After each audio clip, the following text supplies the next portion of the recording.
Welcome. We are here to continue our series with the ninth house, Mhm. and we'll only have two more houses after this one. Yeah, It's pretty that's crazy. exciting. And if the math isn't mathing, it's because we started with the 12th house. hmm So go Yes. back and check it out, It's interesting that we're ending with the 11th house because the podcast is our right? 11th house. So, Yeah. Yeah, we did it on purpose for our namesake. then we have two reasons for doing it on purpose. There was reasons for starting with the 12th house, and it's good to end with the 11th house because Yeah, I like it. We talked a lot about the ninth house in our third house episode, comparing the two. hmm So if you haven't listened to the third house, I think it would be very helpful to go back and check that out. hmm We'll expand ninth house on those topics. But yeah, just a little bit of the technical side of the ninth house. It is the house where the sun finds its joy. I think we brought it up in the third house, but in the third house we said that the third house was the house of the goddess. If not, it's referred to that in ancient astrology. I think mostly Hellenistic astrology. So, opposite that is the ninth house, which is referred to as the house of God. And if you think of the sun is like our core identity, our ego, our self, right? The things that bring us vitality. So, when you're thinking about sun finding joy in the ninth house, it's like, how do we make sense of who we are, our sun, within the wider context of the world? Like, why are we here, basically? hmm And so the sun's really happy in this environment of self exploration, right? All about the ego, all about the self, expanding on different ideas of what it means to be here, different belief systems, different quests for meaning. And it can naturally just find what lights it up, find that illumination factor when you're exploring all these different ideas. And another cool idea about the sun having joy in the ninth house, I found on this blog called elsaelsa.com. I haven't Hmm. ever come across that before, but I'm guessing it's a she, has a post called Planetary Joys, Sun in the Ninth, or something like that.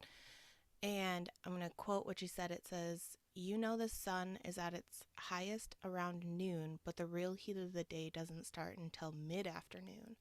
That's around 3 p.m. heat where the sun is in around the ninth house, right? So it's literally Mm. this when the sun is the strongest in the sky. And I thought that was a really cool way of thinking about it. hmm Yeah. So yeah, check out that blog. That's the first and only post I've read from them, but that was a really cool point I like to bring up. So, hmm all right, let's just jump into the ninth house topics. My notes still say eighth because I I know I saw because I just copy and paste. Which, oh, by the that. way, side note, I might have misaged our last episode because I copied and pasted from the eighth house. Oh. Um, so I might have said age 77 instead of 79 for perfection years. Mm. So people that are good with math and can calculate by adding 12 to each year would have caught me, but I just wanted to clarify that I might have misquoted. But yeah, okay. So ninth house topics. Do we want to focus on higher education first because that is your expertise? Like ninth house topics are my favorite kinds of topics. As a Sagittarius stellium rising, like with my Oh, yeah. So I did forget to mention the natural affiliation with Sagittarius and Jupiter is in there too, hmm which we'll definitely hit on if you're familiar with any of the themes that related to those two topics. So, yes, Sag heavy for sure. Yeah. Because philosophy and thinking about the big picture, I always think of third house or Gemini as being like we're talking about trivia sort of knowledge or just knowing a lot as like a kind of a jack of all trades of knowledge where you know like little things about a lot of different topics. Whereas I feel ninth house is where you're gonna like deep dive into the big picture instead of looking at the details of something. I was very involved in ninth house topics when I was in higher education, when I was like getting my degree, because to get a literature degree, you actually usually have to take a lot of philosophy classes. And I use that for my teaching now too. But I love philosophy. I hate philosophy. It's like the Love hardest hate classes I relationship. took were like the philosophy classes because sometimes some of those philosophers, it's so hard to get through their ideas. Like the way that they write is so like impenetrable. It could be really hard, but the ideas are fascinating and really changed the way that I thought about the world and stuff. So I think it's a really Yeah. interesting house for both like higher education, but just also like just any kind of like big ideas, any kind of like big picture, like existential kinds of questions. So Yes. Perfect. and my And moon is in the ninth house. I So was I'm like just gonna say emotionally that. invested in, and it's a Yeah. Leo moon. So my experience, I think, like with the ninth house and having my moon there too, is that I picture it as the kid who likes to play teacher at school, right? Like where I get to stand up in front of everybody. And what's funny is I had a dream last night before we were doing this episode. The last dream that I had was about me teaching and constantly getting interrupted. So maybe it was like that, but it was like a way for me. I remember like education as being a way for me to get approval from people. Like if I could show how smart I was not a good student. I was not a good student in high school. I was only a good student once I got to higher education. And not even the first time because I dropped out of college the first time, which we discussed on another episode. But I really was a good student. I was like 4.0 like, for a really long time. Like I was a really good student when I was getting it, but it was a way of getting approval. And I think especially from my dad, who is a Leo, and that's where my Leo moon is in my ninth house, that I felt like when I was doing well in school or when I could show him how I was doing, that I would get a lot of approval from him. He was always like pretty supportive of my career choice or my decision to go and do higher education. So I think that was like emotionally, I was pretty invested in it. And like just even in general, just like I felt like the way that I could show people that I was doing something was this. Like my degrees were like a big deal to me. I spent a lot of money framing them and they like had a really prominent position for a long time. And it was proof for me. See, here's the thing I did, like approve of me. It's okay. Like I like have these degrees, so I must be worth something. I did the thing because I felt for a long time watching other people like get houses or get married or like whatever. Like they were doing these like adult things and I felt lost with that. And this was like my way, I think, of proving that I had done that. Yeah. Yeah. You touched on this, no, seventh house episode, I believe, where we talked about Iran and Gemini.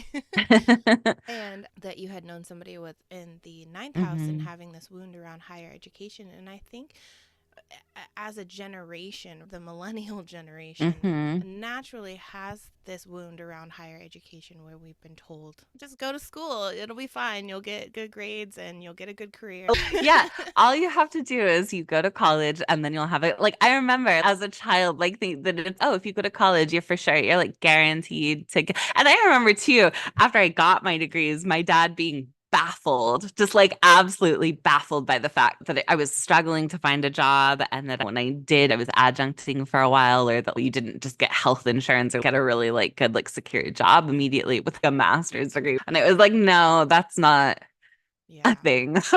Yeah. As we That all works covered, anymore. it's not how it works. You could have all the degrees and it makes no difference. It doesn't mean you're going to get paid better. The most money I ever made was when I was full time as a professor. But even then, if I look at it and we're adjusting for inflation, because I made more, right, in like actual dollars.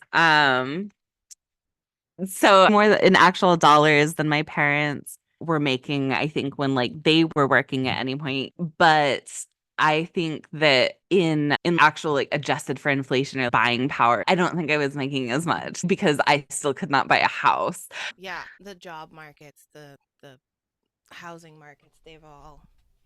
Yeah. So I think that definitely is like a thing for some kind of a wound for millennials for sure. I feel like Gen Z probably wasn't told that as much, or it wasn't quite as much by then, by the time that they were like getting to that age.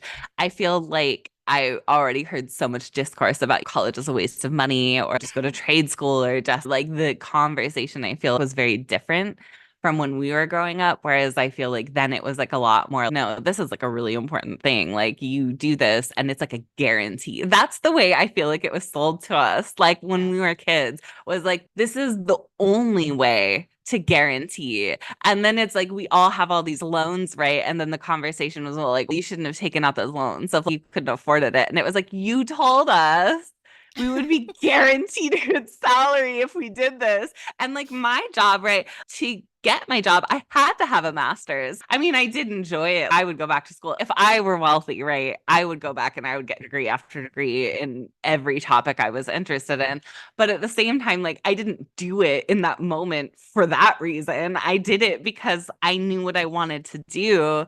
And that was like literally the bare minimum requirement was a master's degree. If I Yeah. wanted to teach at university, I'd need a PhD. But by the time I got there, by the time I got to the point of getting that degree, I was like, there's no way. I'm not committing another 7+ years to this without a guarantee of a job. I'm gonna be like Yeah. 40 by the because I went back to school later. So by the time I got my master's degree, I was already in my early 30s. I think I was 32 when I graduated with my master's degree. So if I'd gone for like a PhD, like I'd be getting it now. So for some reason, I didn't put two and two together that we both have moons in the ninth house.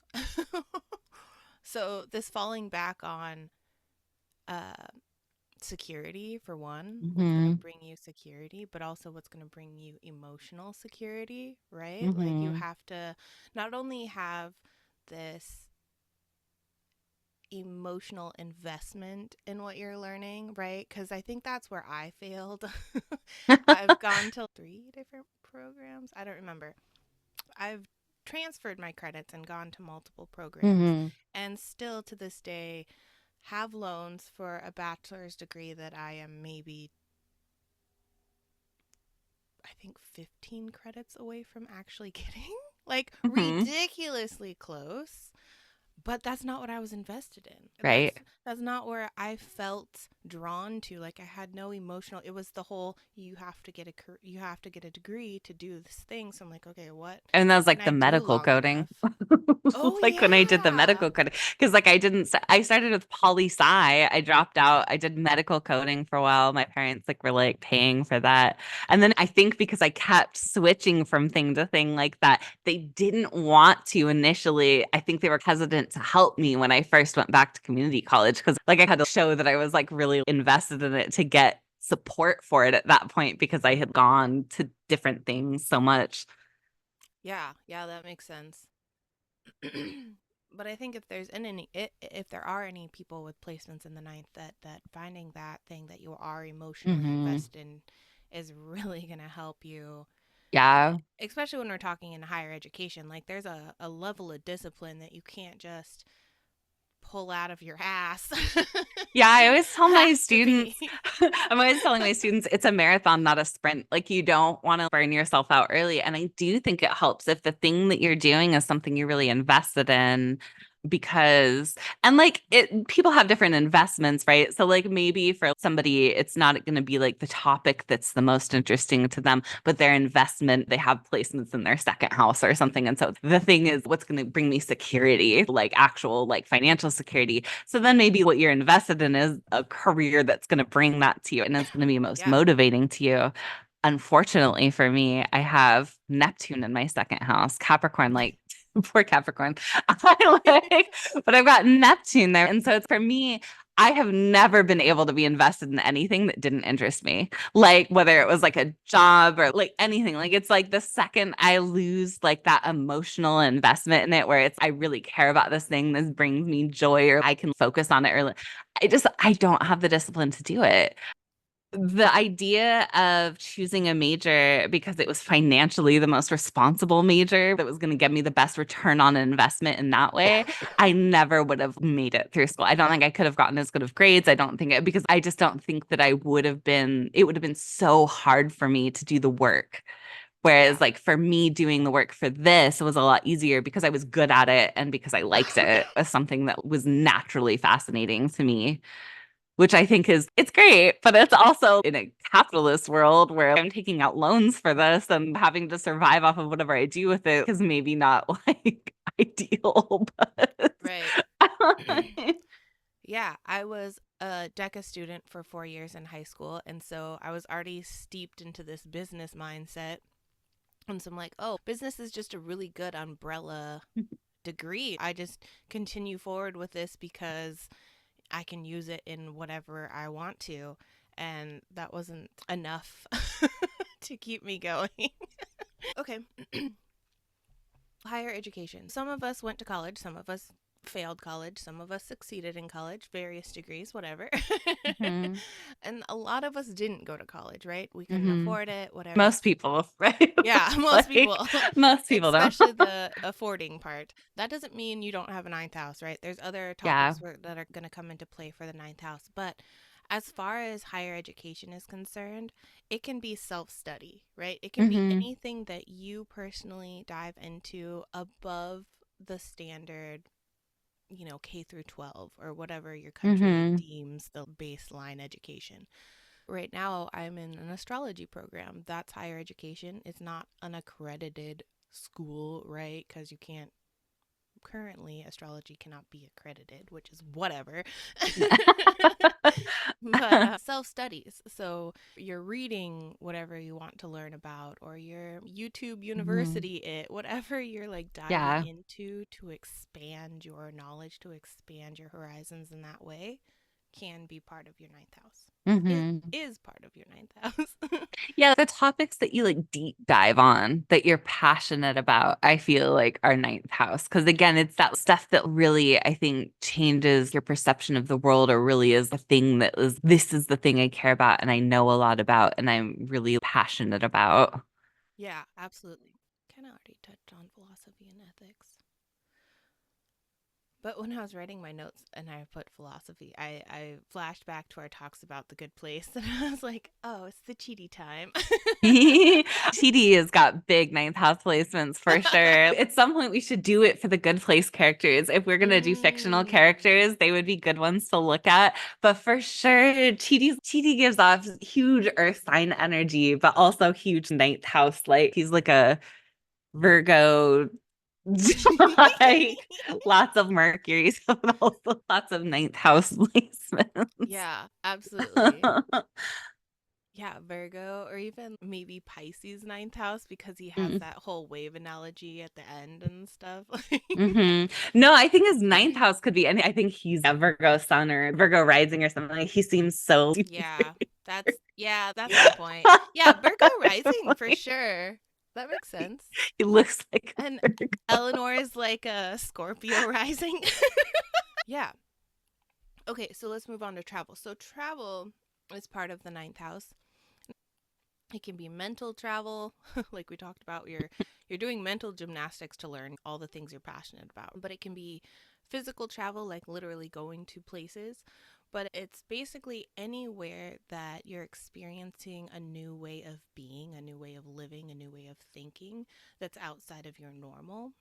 So that could be like the next city over if there's a drastic Hmm. change in cultural beliefs or cultural norms. That can be ninth housey. Any place that's expanding your horizons in such a manner more tangibly.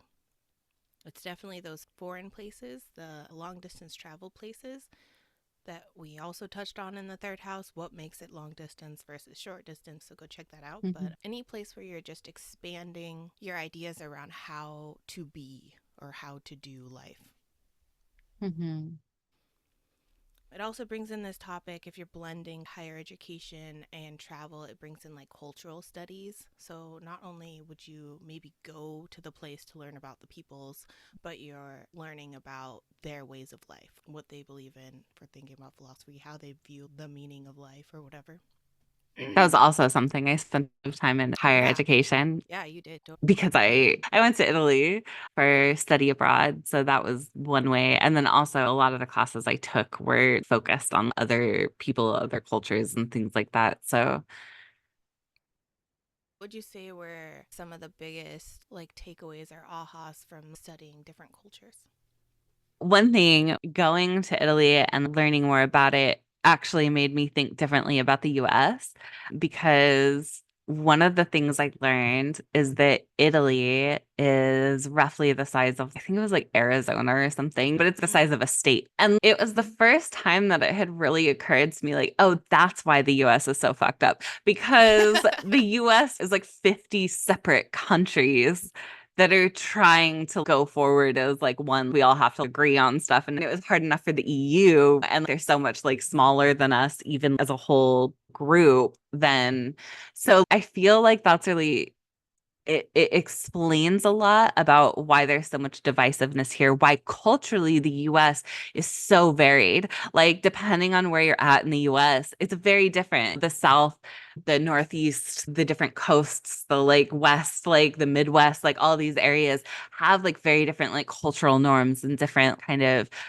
politics, like ways of being and stuff like that. There's that whole thing about people being like really quote unquote like nice in certain areas, right? Like where it's that kind of like on the surface niceness, but then they're like talking about you behind your back, or like places where they're like rude to you up front, but they'll be like really helpful and maybe more accepting, or the fact that on the coasts, especially like New York and California, these big population centers that have people from all over the world and like all this stuff. So it really is like the US is so big. And it was only after I went to Italy that I really thought about it in that way. And then just also that a lot of the cultural stuff, I would love to travel more. Like, I wish that I had the money to travel more because I feel like going outside of your comfort zone or going to places where it's very different from where you're from and like really spending time there, not just on a vacation for a few days or something, but like really spending some significant time there is really valuable because I think a lot of the time people have preconceived ideas about different countries or different states or the people who are there and stuff. And unless you go there, you don't really know. You're just seeing these people on TV. And so then it's filtered. It's not like you actually experiencing it. And I think that it really broadens people's view of the world. I think if you're going to stay in the same city that you've lived in your whole entire life and you never change locations for any length of time, you never travel for any length of time or do it, that it's your view of the world is very limited. And it would be hard for me to really feel like you have a good idea of like other people who aren't like you because I think especially when you're in areas like say the Midwest or even like Washington, like they're very homogenous, right? Like it's very like all the first three places I lived, Idaho, Washington, and Oregon, the areas especially that I lived within them were pretty white, pretty homogenous. And then coming to California, it's obviously very different in that way. And it's great. But if you just spend all your time in that one place, if I never left Idaho, that would really change my view of things because I wouldn't have those other experiences. I feel like people get too locked into things when they just stay in the same place all the time. Yeah, for sure. Of course, I had something to say, but now I forgot it. Guess I just don't need to bring it up. Like I'm just Okay. talking so long because it's ninth No, house no, it's topics. fine. No, I'm like, but it's like, oh, ninth house stuff. I know all about ninth house stuff. Yeah, no, it's like, great. That's, yeah, I encourage it. I automatically have just such a short attention span because I want to follow what you're saying. Yeah. Just a side note, yeah, I don't think this is part of the episode, but just like I'm different enough where I am that I stick out, but that's only because Washington is so predominantly white. There's like kind of an epicenter of Asians around the tech Seattle area or mm-hmm. whatever.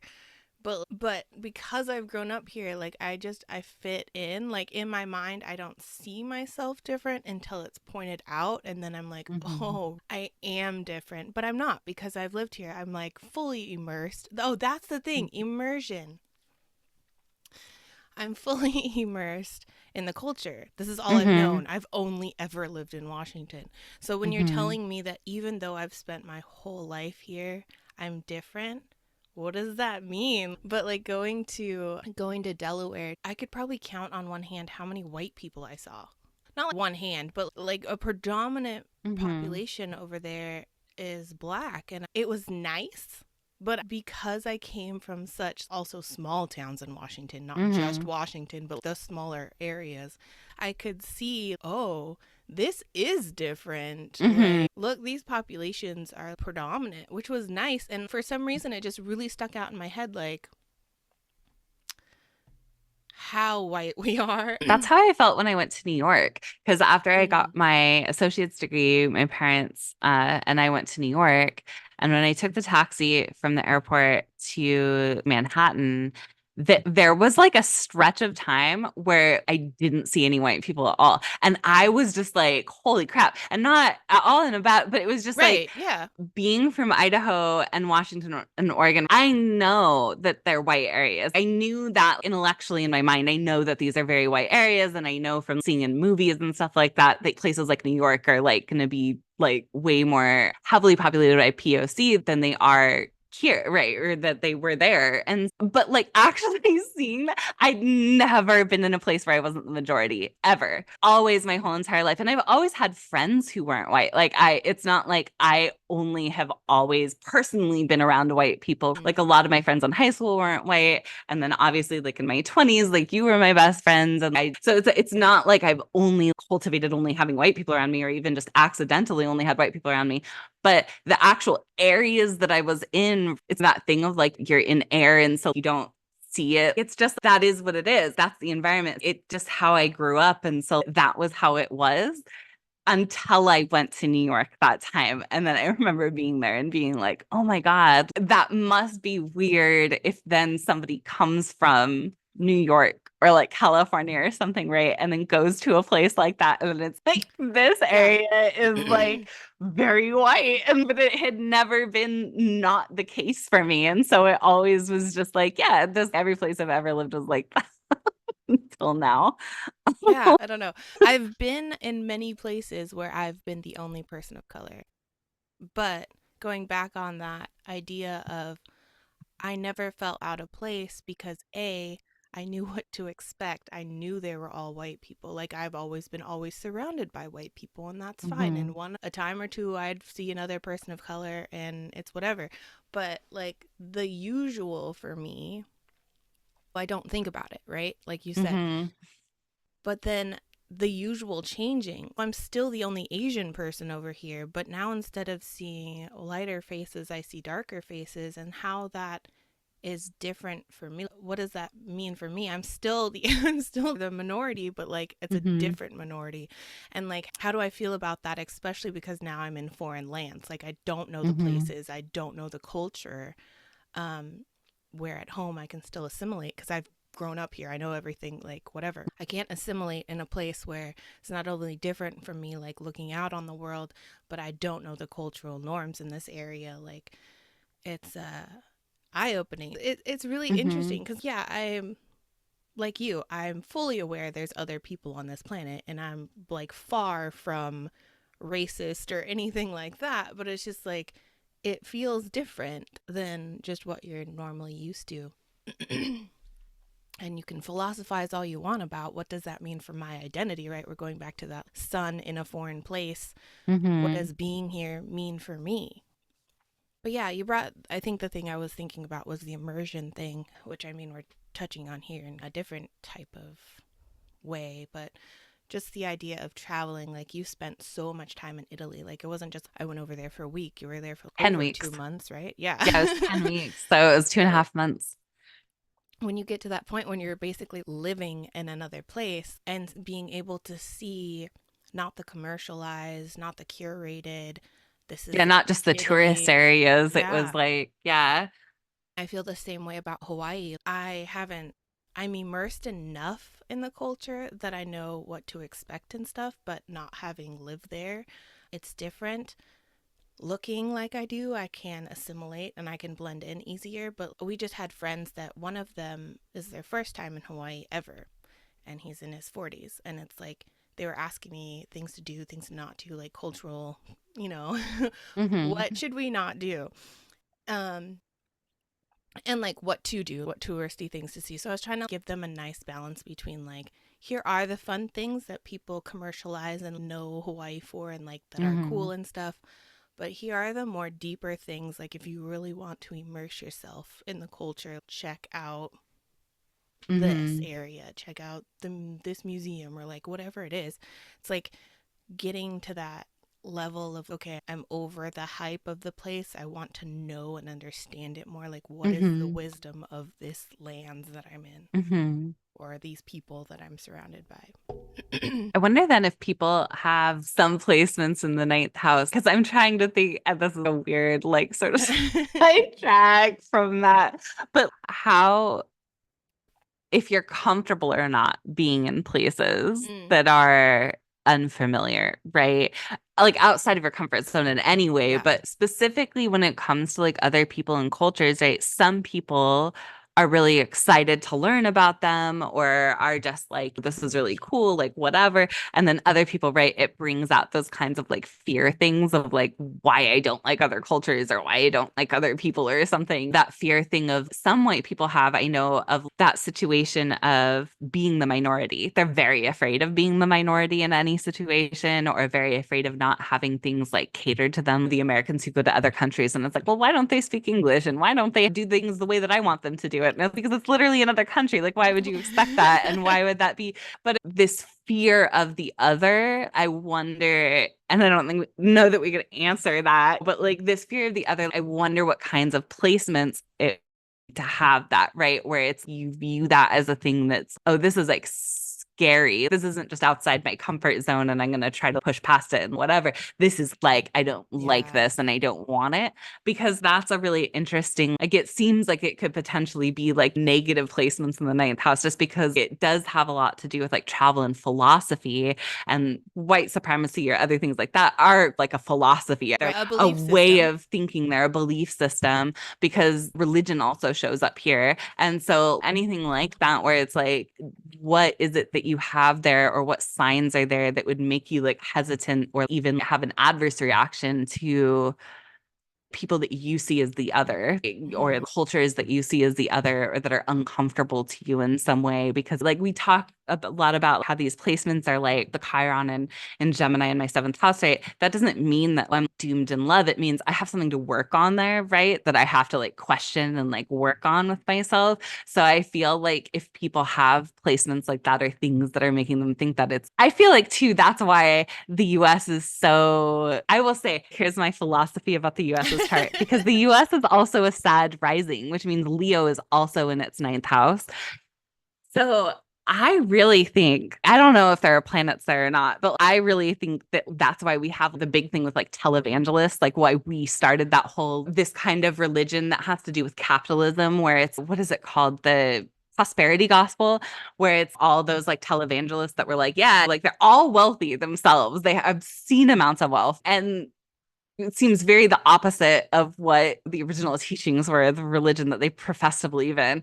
And so is interesting to me that like a lot of that I feel like came from the US. That's an export that we have of televangelism and prosperity gospel and the ways that we view other cultures and things like that. And so all of this stuff, like your beliefs, your philosophy about life, your whether you believe or don't believe in religion, whether you view other people who aren't like you with suspicion or with curiosity. I feel like a lot of that would be coming from this house. So it would be interesting to see that in people's placements. I feel like we have a not good view of higher education, especially since the 1950s. I think they've really tried to make higher education like they've defunded it, they've attacked it, especially like conservatives and stuff like that, that it's like, oh, if you go to higher education, that's where these like liberal professors are going to indoctrinate you to believe in communism and blah, blah, blah, like all this stuff to make people afraid of it. And the Mm, thing that's interesting to me about that is that a liberal arts is liberal in that sense is free because the only people who could get that kind of education back in Greece were free people. Like slaves could not get that education. And so Education, being able to access these ideas, not just the trade school stuff, but the actual like liberal arts where it's the breadth of education, learning a lot about all these different topics and philosophy and these things that often get attacked, especially philosophy and the humanities that are just like, oh, these are things that are useless, right? They won't get you a job. These are useless things to know. This is just for people who are not in touch with the real world. And the way that academia has become this ivory tower where it's they lock up all this knowledge. You have to pay to access it. You have to pay for the journals. And the people there aren't even well paid. And I feel like our educational system is meant to discourage people from discovering these topics, which is unfortunate because I think that's part of the reason why our political situation is what it is, because people just are like so closed off from learning about things that would allow them to ask these questions. Because that's a lot of what critical thinking is asking these questions. And Right. they aren't trained how to do that. I see it a lot in my students and other people where they don't know how to think critically. They don't know how to ask those kinds of questions. And so they end up just believing whatever people tell them, whoever they trust, whoever is the person in their life or like the news media in their life that they like latch onto, they'll just believe whatever they say because they don't know how to look for that information themselves or how to critically think or look for credible sources. So Yeah. they'll just believe whatever. Yeah. like, You can't control somebody or have any sort of control over somebody who thinks for themselves and has critical thinking skills, mhm. right? So Mhm. it's definitely agendas there. You're talking about the way religion is portrayed. Okay, two things. Let me write this down before I get started. I don't know if I have a full thought here, but just when you're talking about evangelism and like that public limelight, like I have a TV show about my religion, blah blah blah, Leo and entertainment. Uh, Mhm. and not okay. We're just exploring these ideas. We're not pinpointing anybody. If you're religious, I used to be super Christian. Everyone's on their own path, and Mhm. we're not saying that these are you or anything about that. We're just exploring the topics. But this idea of the white savior, right? Especially in the ninth house. So we're so wrapped up in we have to save the people of Ethiopia, Yeah. have to save the people of Yes. Africa. We make We have to like, be the star. yeah, we make Like, it like this entertainment thing, this like showcase of look at all mhm. these other cultures we're helping instead of maybe helping our culture, maybe helping the US. Not saying other people don't need help from people who can help, but it's like this overarching, like, for entertainment purposes or for this grandiose display of. Mhm. Don't know how to say it Well, nicely. it's like basically like I'm gonna save you because I'm better than you. It's like the ego of Leo coming in, right? With travel, with religion, all this stuff, like mission work or the volunteerism, where it's always that like white person taking pictures with all these like little black kids or something. Like, look, these are the kids that I saved. And Right. they did nothing. If anything, they made it worse a lot of the times because that's the thing is that they've shown that oftentimes that kind of work makes things worse for the people in these communities or isn't giving them what they really need because it's so focused on the ego of the person doing it that they aren't listening to the person that they're supposedly trying to help. So it is interesting that, yeah, it's very much like our work, like us with other countries, or even the way that we just travel, right? The view of the bad American. And I don't think all people are like this when they travel who are from America, but there is this like stereotype, right? Of Americans going to other countries and still centering themselves. Even in Europe, right? I remember people in Italy being like this, like seeing Americans like this and stuff. And my parents saw it too. But you would see people in these other countries and it's just still prioritizing, but I am important. I am important here. You're visiting somebody else's house. Why would you ever go and be a guest in somebody else's house and be like, you should Right. cater everything to me in the way that I view things and am in the world. And then at the same time, do that here. It's like they go to other countries, right? And it's you should all be speaking English. But then whenever anybody comes here, it's also you should all be Yeah. speaking English. It's like centering me and my comfort and my understanding. Yeah. Yeah. Instead of going to this other place to culturally immerse yourself and expand your horizons, you're Mm, imposing your own stuff to expand other people's horizons potentially. The idea of the US or American territories or occupations or places where US has, quote, staked claim in, those places are usually exploited Hmm. for their cultural resources, their cultural beliefs, their ninth housey stuff. But since Hmm. America has Leo there, it's on behalf of entertainment, right? It's not to educate the world about other ways of living to potentially expand people's horizons and look, these people have this belief, blah, blah, blah. It's look, these people do this thing. How cool or funny or like how entertaining for my Hmm. pleasure that this cultural practice is. Like, okay, anyone can connect the dots here, but I'm a hula dancer. And what Hmm. happens is America ends up exploiting the cultural aspects of a sacred practice of, say, hula, and look how cool this is. This Leo comes into play in that unhealthy Hmm. way of other cultures, other areas are for my entertainment. Hmm. That's what I was. It's like I'm trying to be nice. I don't want to. I don't know. I don't want to. I'm too afraid of offending people. Which I We don't mean, need to be nice to racists. we we don't need to. Like, yeah, it's fine. I can offend the wrong people, right? I mean, honestly, if you're listening to this podcast and you Yeah, we should be like, we should you be know, attracting the right people for us, right? yeah, and I would also like, as a white person, right, I would say I would also urge anybody, if they were listening to it and feeling offended, if you're white and it makes you uncomfortable, to question why. Because I've had those moments too. And I think that's where a lot of this talk of white fragility and stuff comes in, is that there's this like, can't deal with moments of discomfort. And so if somebody says something that you feel like is, hey, like I do that, and now you're like calling me a bad person, that I would really strongly urge you to just sit with that and question why it makes you uncomfortable, or like why you feel like targeted by that, or without feeling the need to defend yourself first. Especially because it's a podcast, you can do it in private, right? It's not like we're like confronting Yeah, you in person or we're not something, but pointing fingers at like anybody.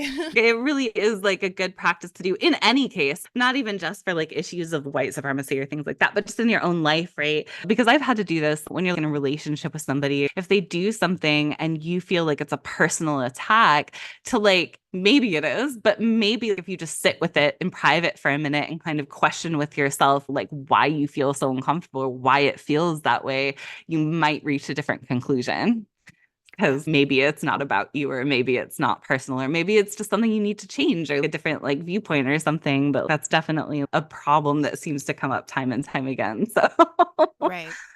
and Which we that's go. that ego, that Leo ego, right? Mhm. If somebody's questioning your philosophy, right? If we as Americans are Leo ego in our ninth house of religion and philosophy and like travel and stuff, it probably does feel like a personal ego attack, right? Like when you have somebody who questions your philosophy. And I felt that way before. I have really strong beliefs about the things that I believe in, and I care about them a lot. And sometimes if somebody questions those things, it's upsetting to me. It can make me feel very defensive or very hurt, or like I did something bad, especially because maybe my moon is there. Personally, I'll feel like I did something bad, or I'm a bad person, or I have bad beliefs. But I have found it very helpful in my life to just sit with that and think about it and philosophize about it a bit more, Right. and then get over my own ego, because it's not always about you, even when it feels like it is. And if the sun, Leo, has its joy in the ninth house,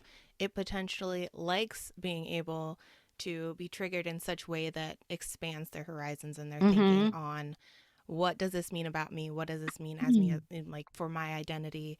How do we Mm-hmm. move forward as with this gained knowledge, with this gained awareness? Like we throughout these episodes, we've always talked about it's about awareness. Once you know that there's something going on there, it has attention in some aspect. We can work on fixing it. We can work on making you feel better, Mm-hmm. making you feel less uncomfortable the next time something's been questioned, triggers you personally to just grow through these things. But yeah, for sure.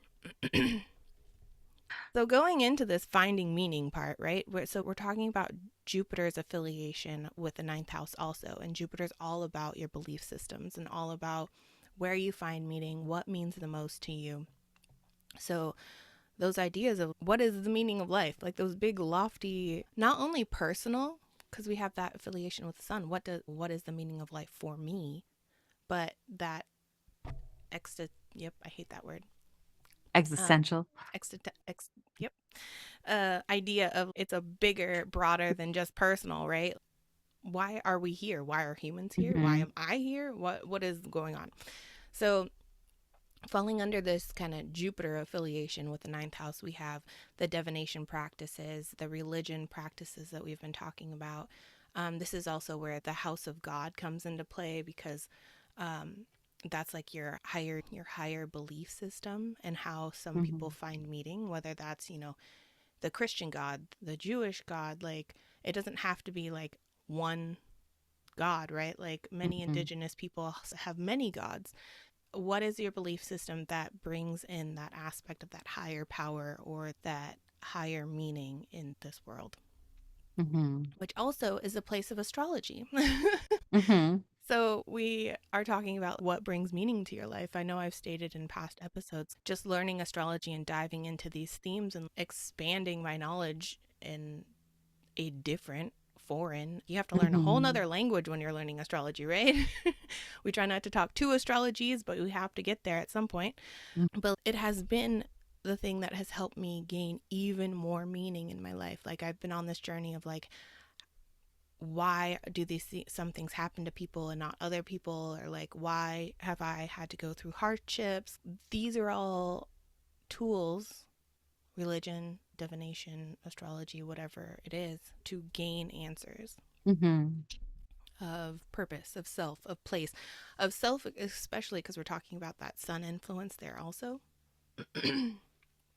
Like, bringing the sun in on this, it's always coming back to the study of the self. When you think of astrology, a lot of astrologers start out with their own birth chart because that's like the only thing they have a connection to or Hmm. can really say what resonates and what doesn't. So everything starts with this. To look out into higher meaning, you have to bring it down, as above, so below type deal, right? So you have to Hmm. bring it down to yourself. What resonates with me first? And then, because this resonates with me, how does this radiate out into the larger world or my higher beliefs? Hmm. One of the things I thought was really funny, I can't remember if it was from Tony Howard or Mark Jones. But either one of them, they said that the ninth house has like the potential to blow your mind, right? Because we have Hmm. that Jupiter expansion there and just like expansion of knowledge. Like, whoa, people wash their clothes this way in another country? That blows my mind. Just this idea of anything that expands on your own self beliefs. I like that this ended up being a anti-racist talk. That's I really very, dig it. I feel like that's a very ninth house kind of a segue. Yeah. Yeah, there was a reason why I was like, I don't know, I don't think I need to write notes for this one. I think we can just manage off the cuff. It's cool. Especially, this is definitely your domain. And also because I have a Leo ninth house, but my sun is in Sagittarius. So even the ruler, it's just all of it is very Yeah, exactly. my Exactly. jam. For sure. Yeah, so me personally, I have an Aries ninth house, and I have my moon and my Mars and my MC in the ninth. So there's a heavy weight there, I guess. Hmm. And the ruler Mars is at home in Aries. So it's a fully functioning house, I guess you want to say. It's a happy house. And so, going back on that idea of, I haven't successfully accomplished my higher education, as in getting the paper degree, but I've definitely, through my whole adulthood, have been heavily invested in higher education, as we're talking about like non-formal higher education, self-taught, self-guided things.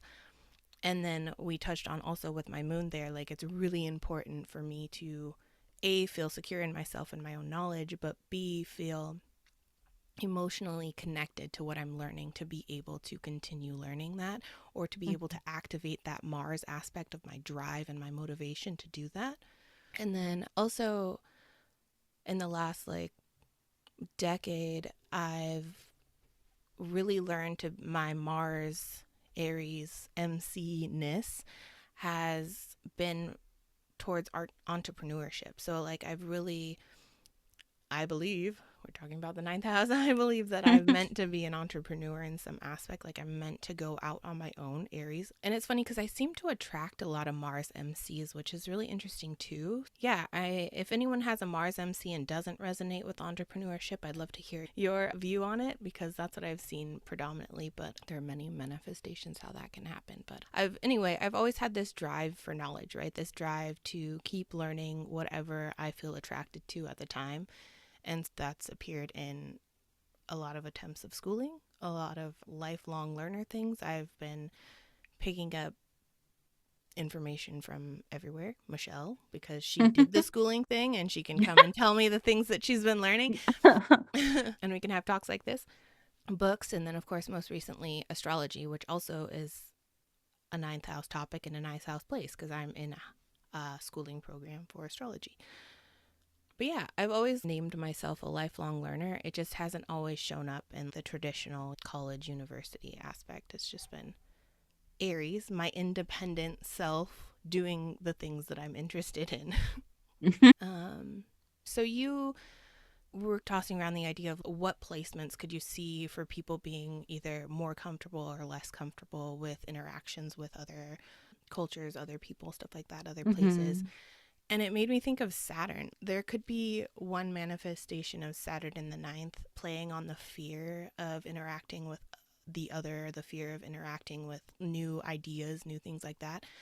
And I pick Saturn especially because Saturn has a tendency of sometimes making you feel really secluded or isolated in an aspect. And so it'd be interesting to hear the experiences of a Saturn ninth house person and if they have that manifestation for them in their lives. But Saturn also is really good at, as long as you're, like we say, we're working on it, there's that awareness piece. Okay, I have this fear.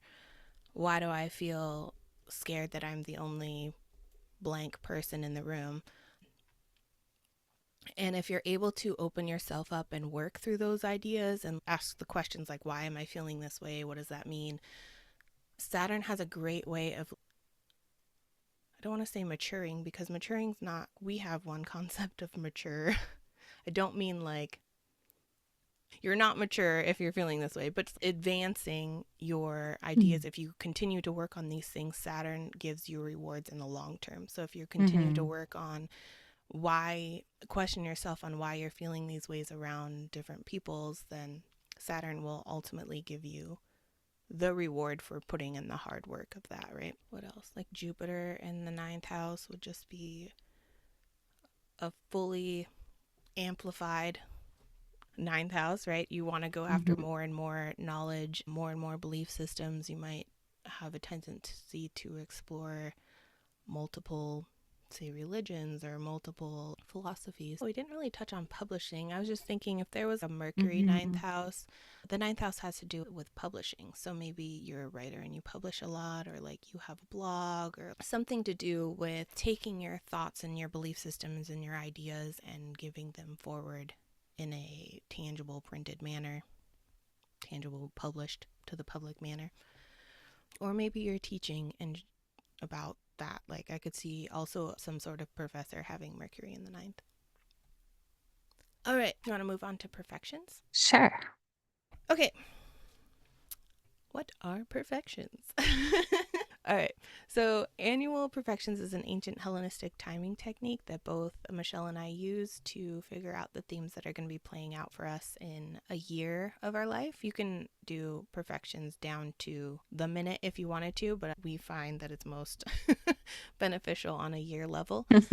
I have been experimenting with on the month level actually this year, and I think last year I did too. But basically, perfections means to advance. Each year of your life, each age you turn, correlates to one of the 12 houses in your birth chart and therefore activates the themes of that house throughout your year.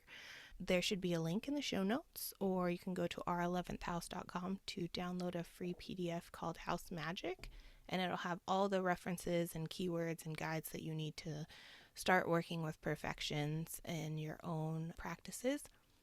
But the ninth house perfection year ages are 8, 20, 32, 44, 56, 68, 80, and 92.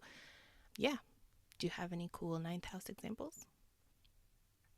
Oddly, my ninth house stuff in no way seems to relate to my ninth house topics. I feel like there's not really a lot to do with there weren't any significant educational things or travel things there.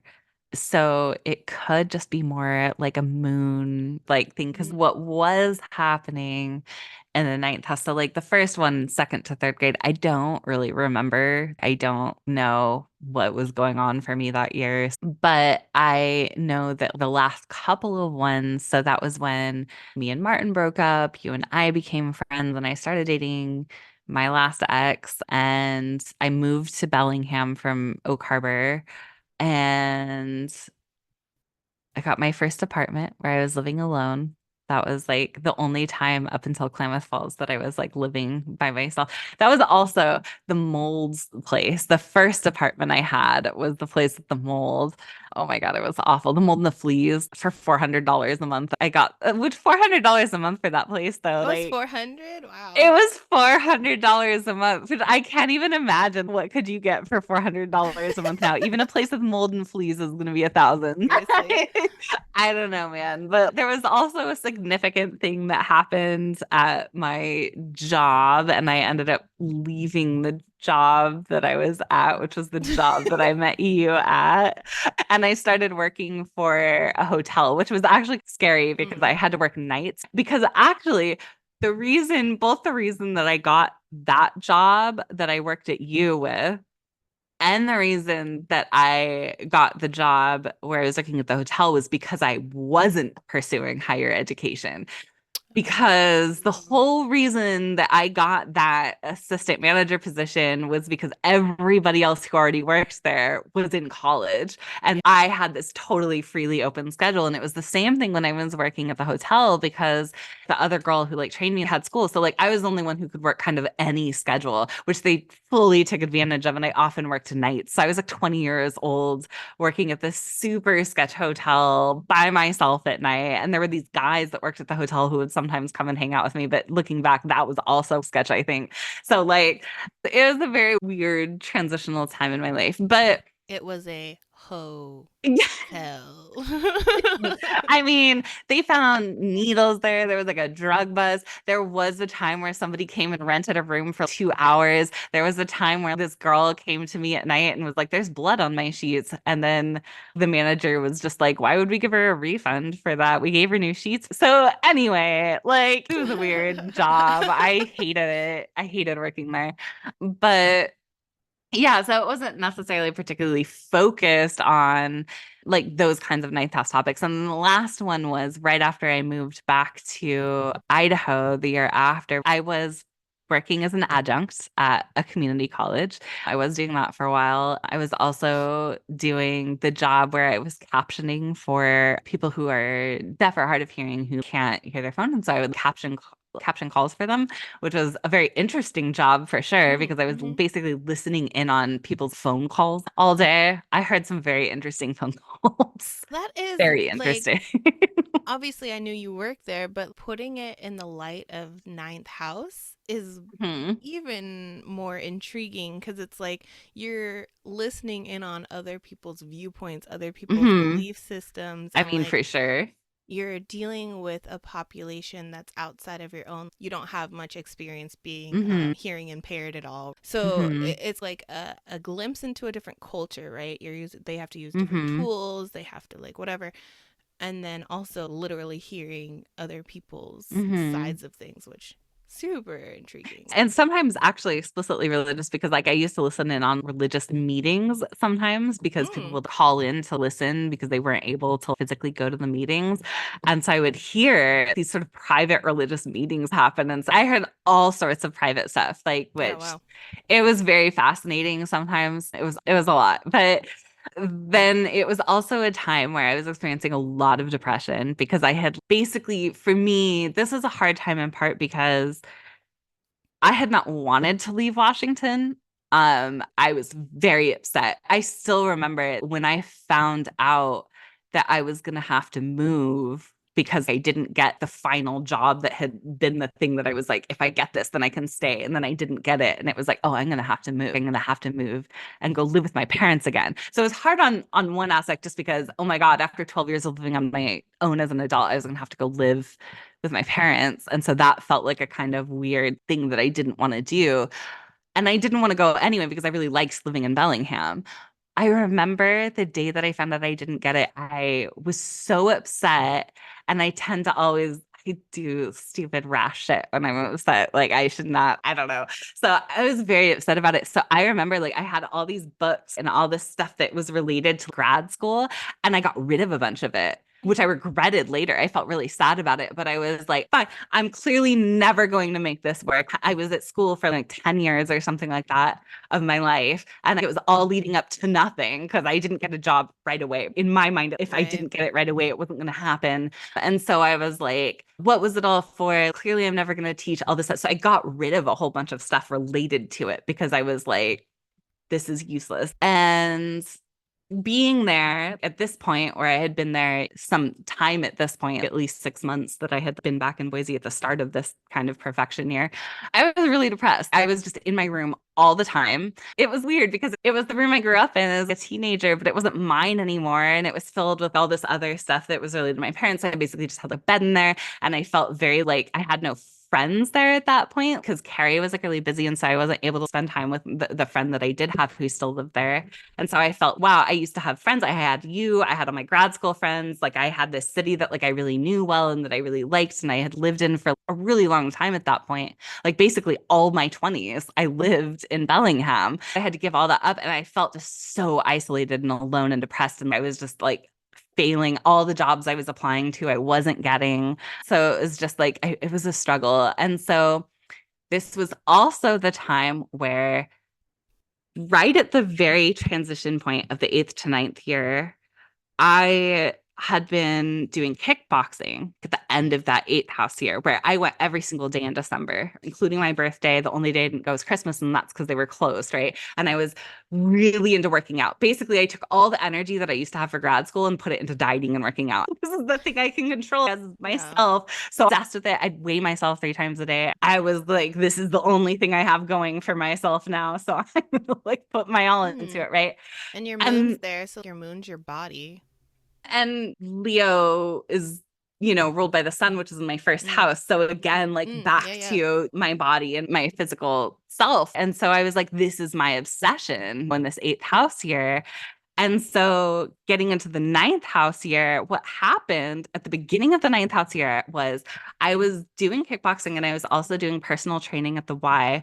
And I started having these like fainting spells where I would be working out and I had been working out regularly. So I was like, I should have been in really good shape. It wasn't like I was like doing more than what I had been doing, but I started having these spells where I remember I was like at the gym with my personal trainer and I started feeling dizzy and nauseous, like I was going to throw up. And it started happening at kickboxing too. And that didn't even happen to me when I first started working out. And I hadn't worked out in a little bit. And I was fine to do it for months. And then all of a sudden, it was just all the time. Anytime I tried to work out, I started having these fainting spells, these dizzy spells. I'd get sick. And so I stopped. I like couldn't do it. And then, of course, I like gained back all the weight that I had been trying to, that took me 6 months to lose. And then 1 month, I like it. And I was at such a like a low because I was like, I don't have the job I want. I'm living in a room in my parents' house that I'm in the city I didn't want to be in. I didn't ever want to come back to Idaho. I didn't like Idaho. And so I was just like, I don't have any of my friends around. I can't even now work out or do this thing. I've like gained back all the weight.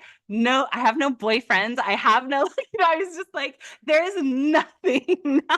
And I was Yeah. so fucking depressed. And I was just like, this is like a really like shit. I didn't know what to do. So I stopped reading too. And I will say, I still have not picked that back up.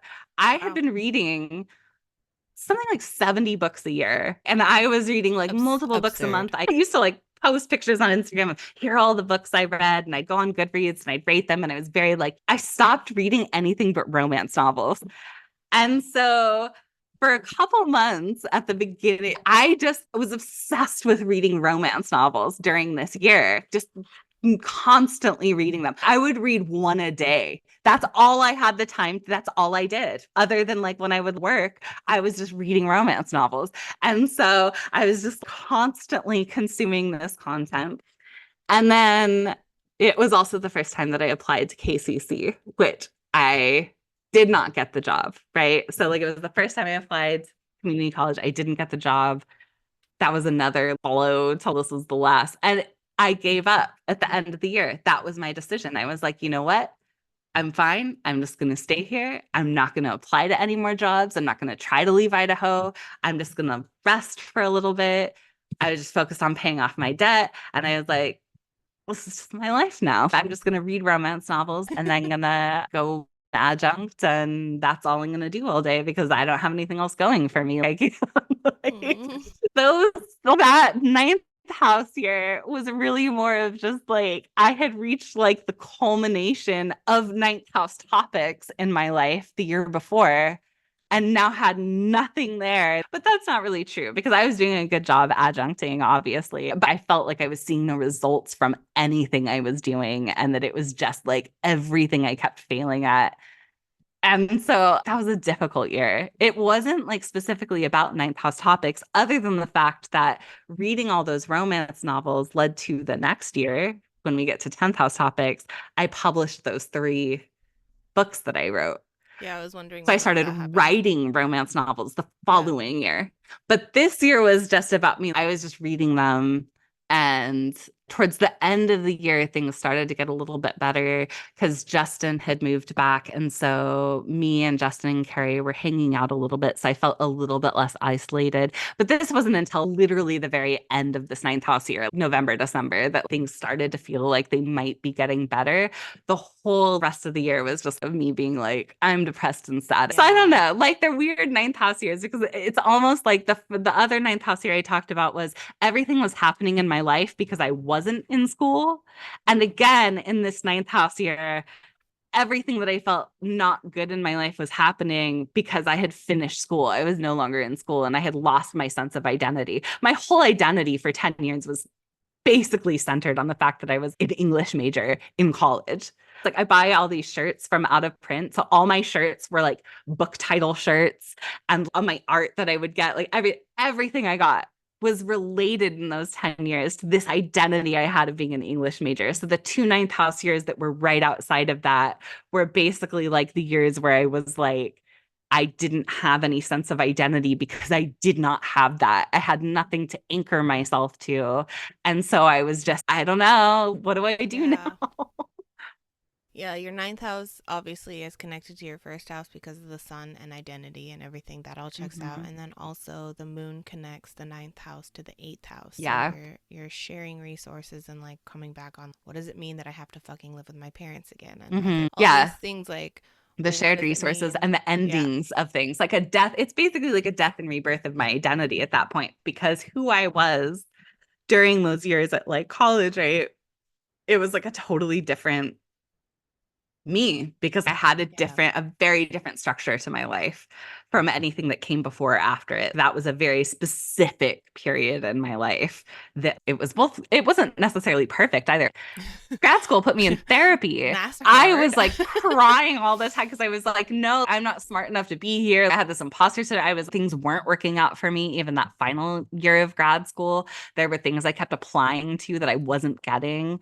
I think that for a long time, it was just my identity became so wrapped up in what I did in this thing that I could show. I think because it was a tangible thing, right? Because my Leo moon is there and it was this tangible thing that I could be like, that I would be celebrated for. Because every time I'd get another degree, I'd be celebrated for it. Like my family would like, they come visit, my friends would come watch me grad. It was like, oh, and I'm like progressing and I could tell people it was like clear steps that I could Yeah. see in front of me and that I could tell people about. I was like, see, I'm doing this thing. And especially when I got to the master's level, because a lot of people don't, very few people have master's degrees. So it made me feel special. It made me feel special to do it because I was like, see, I'm doing a thing other people aren't doing. So this is the thing that makes me special. And it wasn't a thing of I'm better than other people or that I look down on people who don't have degrees or something at all. But it was more like this was the thing that would make me good and worthy as like a person. I didn't know how else to do it. And so my whole identity as a person was like, I'm an English major getting these degrees. I'm doing this thing. I didn't, that was it. That was the thing that was me after I graduated. I did not know what to do with myself. Yeah, for sure.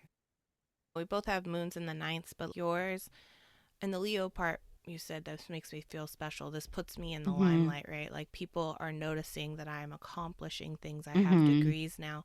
Where for me, not necessarily that it was behind the scenes, but Aries is just off in their own like little journey. And for me, it was the opposite. I'd never had the tangible look, I finished my degree, look, I Hmm. bought a house, look, I did all these things. Like it was just, I'm off collecting all this knowledge that soon, hopefully, one day will accomplish something for Hmm. me. But I'm like on my own little journey and have no proof that I'm on this journey. Except for now, Hmm. I'm talking about it on a podcast. So here's some proof. But like the tangible part really struck me just for my chart personally. Yeah, the ninth house can accumulate, like I published this book, I published this paper, I Hmm. got this degree. Like it's very tangible accomplishments, but it doesn't always have to be that way. And my journey has zero tangible things to tell people, but it's not any less than yours. It's just two Hmm. different ways of gathering knowledge and feeling significant and feeling secure in ourselves with our moons there, right? Like, Hmm. yeah, so that's interesting. Let's see. So the first ninth house perfection year was also a tarot card wheel card year. And that was right after we rented the house we talked about in last episode.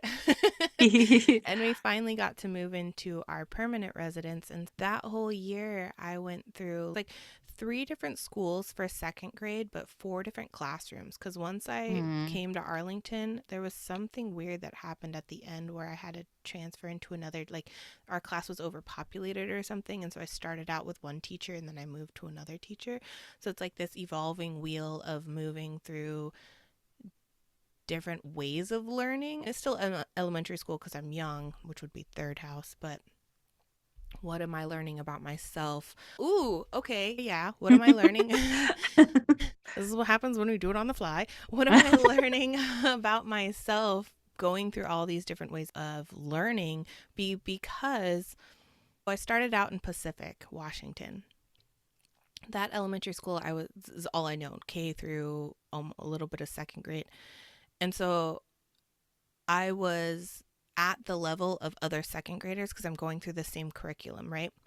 Then we moved to the rental place, and that school was far more advanced than what we were learning for second graders. Like, I remember feeling really dumb there because they were spelling like encyclopedia and like huge words that for my last second grade class didn't like it. Hmm. I felt really behind. And like Hmm. they had like really cool science programs where we're like growing caterpillars into butterflies and That's fun. all these, yeah, it was really cool things. So I just like, it was my first experience. If we're talking about ninth house, is my first experience of how other people learn or how Hmm. other people are different. Like not all second grades are the same. Like you Hmm. go to the same classes and learn the exact same words and the exact same things. Like, so it was like this. I moved to a foreign land because it's outside of my comfort zone, and I'm learning of the people there are different from me. And then I eventually moved to where we landed in Arlington, and it was like the sweet spot, like you said, the like the Goldilocks and the Three Bears. Like it was, Hmm. oh, this is too easy, oh, this is too hard. And then Arlington was like, oh, I fit in, that's great, this is where I need to be. When reviewing it in a ninth house, I thought it was interesting that, yeah, this did show me that there's other ways of learning and there's other people at different levels. And then the next, oh yeah, okay, yeah, 2007 was a little rough for us, wasn't it? It was an interesting year for sure. We became such good friends that year. We And did. Yeah, so 2007, we were 20, I was 20. This was a tarot card death year. Not to scare anybody, but that's the year my dad died. So death in that instance came pretty literal. And when I think about this in a ninth house context and how I was talking about my moon and my Mars and my MC are there with entrepreneurship, it didn't happen the year that he died, but the fact that he died put me on a trajectory of no, I need to figure out how to be my Mm-hmm. own boss. Like, I need to figure out my purpose, my higher calling. Like, I need to figure Mm-hmm. out my ninth housey stuff later, which happened 10 years later. So I was 30 when I was like, I just lived more than half of my dad's life. What have I accomplished? What have I done? What is my meaning here? And that's when I finally sat down and said, no, I need to figure out. I've always wanted to be my own boss. How do I do that? So it's this whole nother journey of learning how to do my ninth house in the way that only I can do my ninth house. So that was the catalyst, I guess. And then the last ninth house, 2019. Oh, okay. So Aries, my ninth house is in Aries, is off doing their own shit with blinders on. Don't bother me. I'm on this journey. Ninth house year, my dad died. 10 years later, I realized I should do something about the fact that my dad died and I haven't felt like I've accomplished anything. And so 2 years later, the next ninth house perfection year was actually when it started in motion, because that was when I had built up enough of my own business to feel comfortable leaving my 9 to 5. So I was like committing to the fact that I'm being my own boss instead of having my 9 to 5 on the side. Mm-hmm. And then we moved into an RV. So there's another independent, because the reason we moved out was like, I don't want to be stuck in the rental place Mm-hmm. where landlords can tell us what to do and what to pay and all the things. So I independently moved out on my own and moved into an RV. And it's also like travel because like both because like you were moving somewhere else, but also because the home itself can travel. So Yeah, that's true. And this tarot card year was the Tower card. So a lot of things started like crumbling, and I'm building new foundations for this stuff. And then I also officially started eating plant based that year, hmm. which I don't know if that fits in completely, but it's like a new belief system, a new way of living. So Hmm. maybe, yeah. So I think that's all. Cool. What else? Oh, our chart examples. Okay, so I looked at someone else too, Mm, and Michel Foucault also has some ninth house placements, and he's a philosopher. how do you spell that name? His first name, Michel, Michel, and Okay. then Foucault is Oh, Foucault. there he is. French historian. Deep boop boop. Okay, what you got? Okay.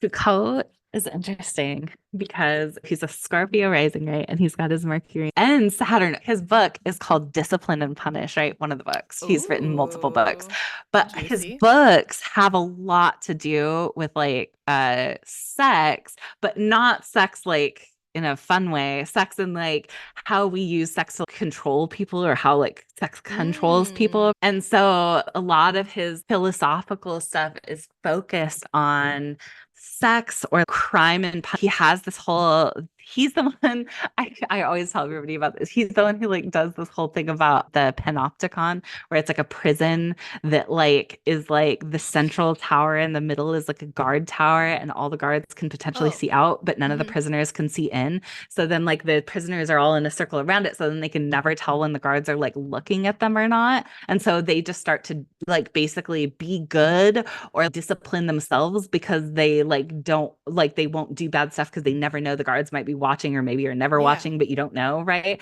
So his whole thing is like very much about that. But it's like he's a philosopher, and then his north node is in like his ninth house with Pluto, which is also very like, scorpionic in terms of like Mm-hmm. stuff. And so it feels like it's like those two, like both his like first and like his ninth are like also very related in that way. So Yeah, I don't that is know. super interesting.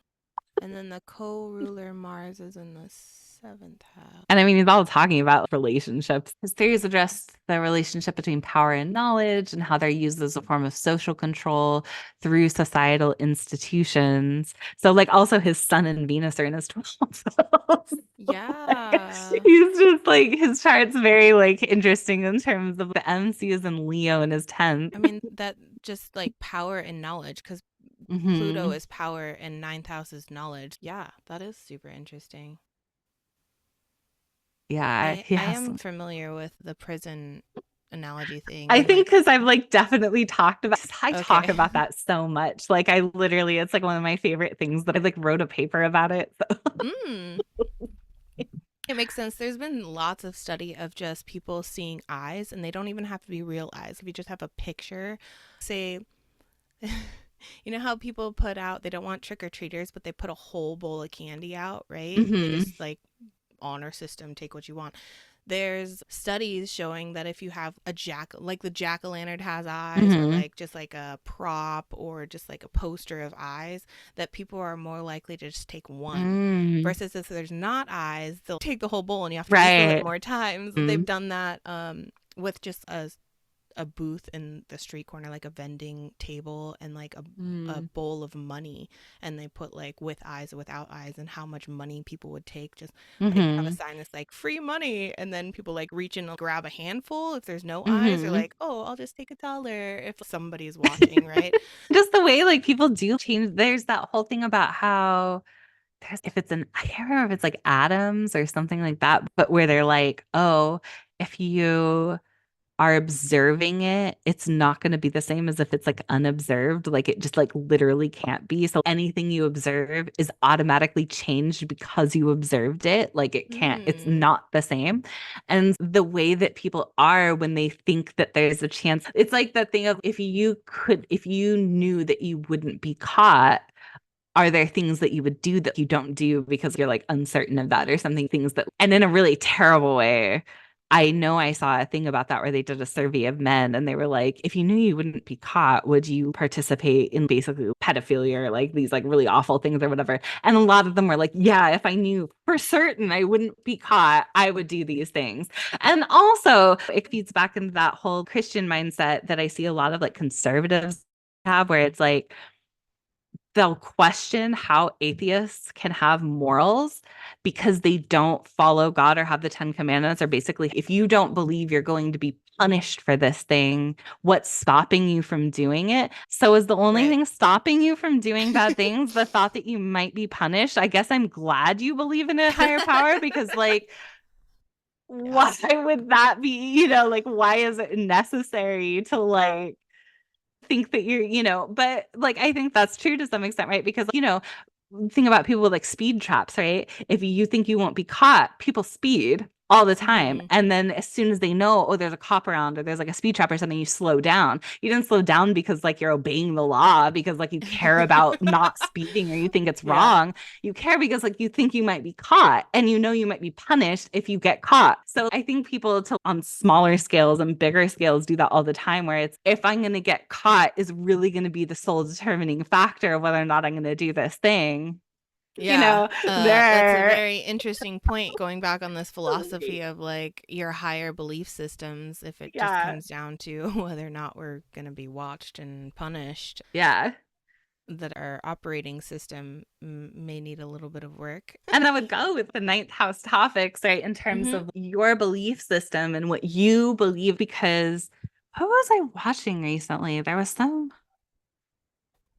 show.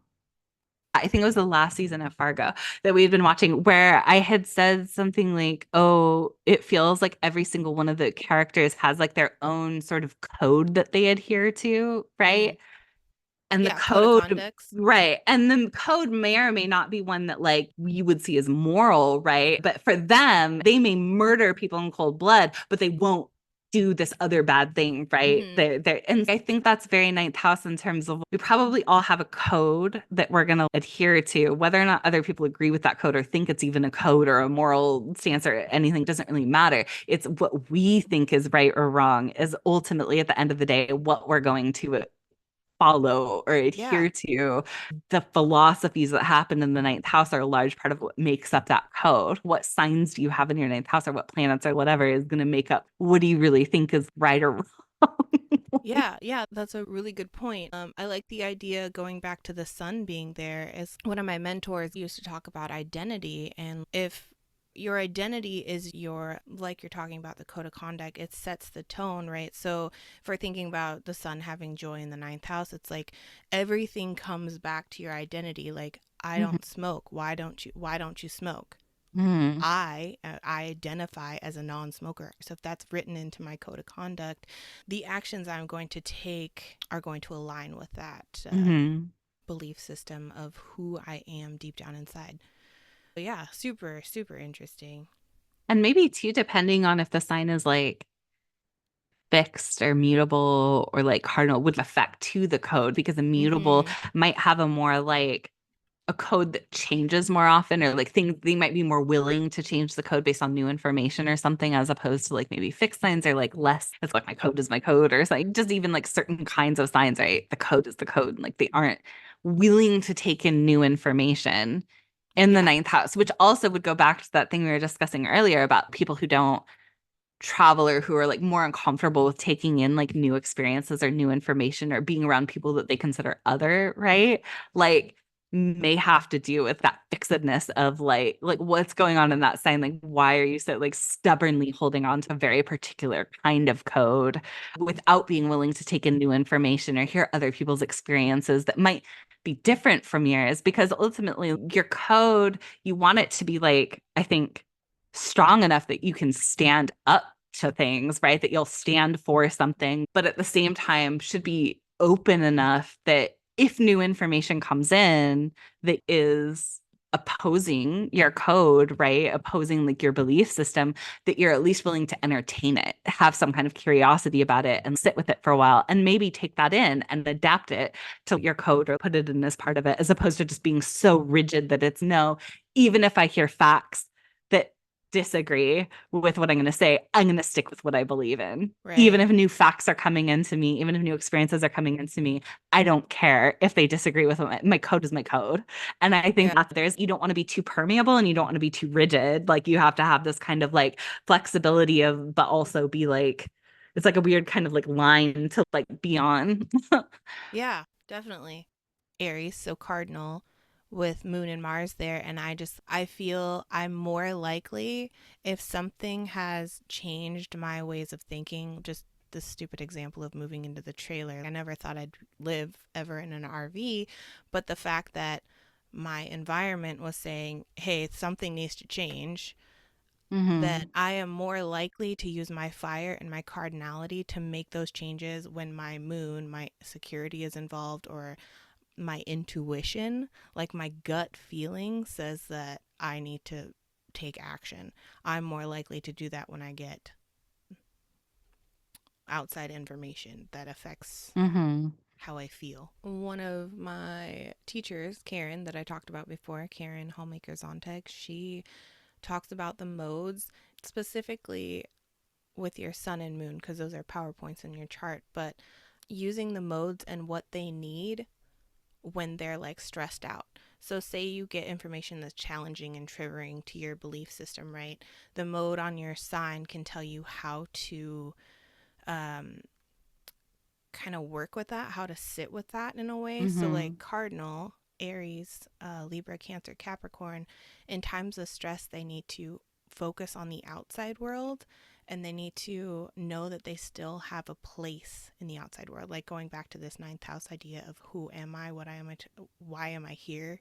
They need to Mm-hmm. find that and work on making that happen, belonging to the greater good. And then if you're fixed, so Taurus, Scorpio, Leo, Aquarius, in times of stress, they need to not focus on the outside. They need to block out the outside, right? They need to experience the problem within themselves.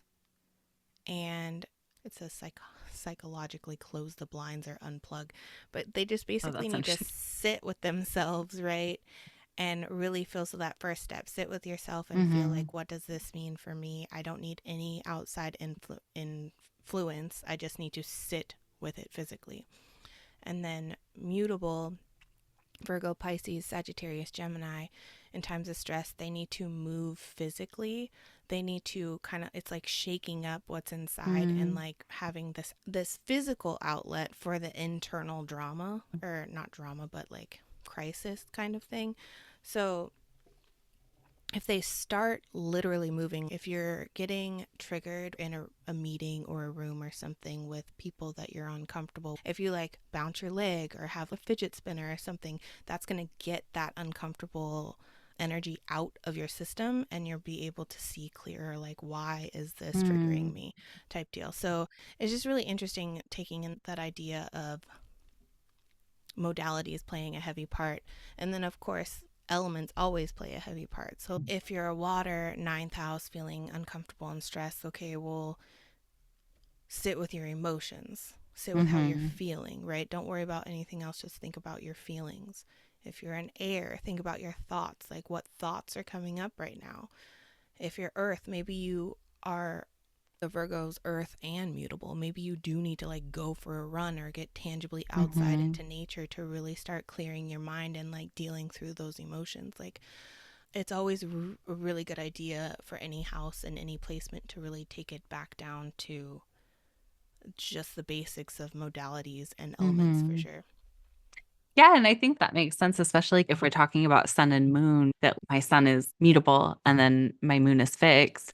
And I feel like I do tend to do both those things, or like I tend to like when I am feeling like overwhelmed or particularly like stressed or upset or something like that, I do tend to go within, right? Like where I just close myself off for a while. But more that it's not even just that I do that, but that I also very much intellectualize my problems, which probably comes from it being in the ninth house, right? That it very much is like me closing myself off and then sitting there and like thinking through almost like in an intellectual way, why am I like this? Or why is this happening? I'm trying to solve the problem with my mind because I don't know how else to do it. And I think the thing I struggle with more is like being in my body and doing those things, which maybe I should do more with Sagittarius. But there have been times I do tend to, if I get really like restless, I feel trapped, I tend to fidget more. I'm like sitting there going like this and like moving a lot or something, but it's pent up energy or Yeah. something. And I think too often I don't do something with it, especially since I stopped being more physical and stuff, that I probably should do more. I know I used to always really like when I was like a kid, like dancing and stuff, like at home. That's how I would like exercise. I would like dance to music and it would make me feel really good and stuff like that. And I don't really do enough of that kind of stuff anymore. And one of the things that actually like I've been like really interested in is those like somatic therapies where it's more like body focused, like it's trying to get to the trauma that's like actually there because I'm so uncomfortable sometimes with sitting with my emotions. I'll say I like recently, like in the last couple of months, started taking depression medication for the first time ever. And that has been a very big change in the way that I've experienced my emotions. But prior to that, and so for most of my life, basically, my emotions are so overwhelming to me, like physically, it feels like my whole body is shutting down. I remember when I would be in like really upsetting moments where I would feel like the most sad or whatever, I would get to a point sometimes where I would be like laying on the bed, curled up in the fetal position, and then feeling almost like lightning strikes throughout my body, like emanating from like my heart and like going down. And it was like physically painful feelings and just so overwhelmed that it was like I couldn't even do anything. I would get too trapped in my mind, I think, sometimes with my emotions. I remember even saying that I would intellectualize my emotions to my dad sometimes. Like I wrote him a letter telling him, like acting almost like his therapist in the letter, like when I was like a child. Like I was like seventh grade, I think, when I wrote this letter where I was like, I'm seeing this in you, and here's what I think you're really mad at, and here's how this makes me feel, or whatever. And like to myself, like later, like when I would go to therapy, I would never feel like it was very helpful to me because I already know all this. I've already had these thoughts to myself Yeah. for so long. I've already discussed it with myself. I already know why I am the way I am. I could already tell you like what the root cause of this. I could be the therapist to myself basically. So I intellectualize it to such a point, but then it doesn't go anywhere. It doesn't get fixed. And that was the part that like always I struggled with, is that I can talk about it all day and I can tell you like intellectually why I have these problems or like why I'm this way, but I don't know what to do with it. what do I do now? And I was always searching for that next step. And that's the part that I can never get past. I'm just all in my head all the time. I remember I did this art project with my mom, and the way that it turned out, she was like, it looks like your mind is in prison or something. And I was like, my mind is in prison. Yes, it is. And then I saw Inside Out and I saw that whole thing with anxiety. And I was like, this is why my mind is in prison. Like, it's trapped there behind Yeah. all the thoughts. The thoughts just don't stop. So I think that maybe that's because it's like Leo moon in the ninth, or I'm not doing enough with like my Sagittarius sun to do stuff to release it like in my body or something. And I'm like focusing just on the one. But I don't know. That's interesting because I also have that tendency to just overthink everything. And not overthink everything, just intellectualize my feelings. Like I mhm, definitely can say, oh, this is the trigger I'm experiencing. This is the psychology of it all, like blah blah blah blah blah. But then to actually go out and make the changes needed to fix that or fix the mhm, whatever it is, relationship dynamic or wherever you're having these strong emotions with, that's the part that's gets stuck. So I mhm, don't know, maybe it is like because of our moons in the ninth house, because it's dealing with emotions and probably emotions getting stuck in the body mhm, and then having to like think, philosophize, all the mhm, things like why is this happening? Um, because we're both fire. It's not like we're air ninth houses. mhm. Um, yeah, that's really intriguing. I don't know. Do we have any more final thoughts on the ninth house? I feel like we did really good. Yeah, I Like feel like we talked about a we lot of stuff. we philosophized the shit out of this house. No, I'm just kidding. Talked about racism. We talked about emotion. Been a ride. We talked about a lot of things. uh, yeah, I don't know. Ninth house basically will speak to what supports your schooling, your outlook on life, that core identity and belief system that you will eventually uphold with your identity. And yeah, go back and listen to the episode for the third house to kind of like get some more context on the learning and education parts and like what sets apart third house from ninth house. I don't know. I do feel pretty good. It's not, none of our episodes are ever going to be fully inclusive. There's no way to shove all the things Hmm. into an episode, but I think we did pretty good. Yeah. All right, folks. If you are enjoying the podcast, you can leave us a review at our11thhouse.com. You can also check out all the other happenings there and sign up for the waitlist for our Artful Houses series if you'd like to dive in deeper with your own personal chart with us face to face. You can ask us any questions, anything you Hmm. have with that house topic, and can make some beautiful works of art around Hmm. your houses. And then you can rate us on our website as well as any of your favorite platforms wherever you found us, whether that be YouTube, leave us a comment, subscribe, like all the things, or the platform you're listening to us, Spotify, Apple, whatever works. But yeah, until next time, we only have 2 more episodes left of the Houses series. So crazy. All right, until next time, bye. Bye.